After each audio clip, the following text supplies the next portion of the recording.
Hi every one. ഇന്ന് ഞാൻ കാണിക്കുന്നത് ഇഞ്ചിപ്പുളി റെസിപ്പിയാണ്.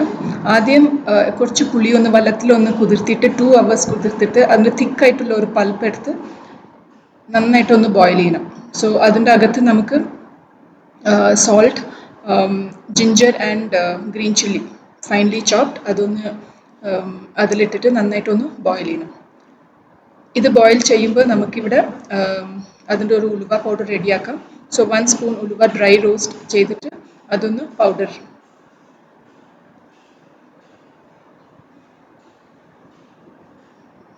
സോ ഇത് നന്നായിട്ട് ബോയിലായിട്ട് അതിൻ്റെ തിക്കായി ഇഞ്ചിപ്പുളി.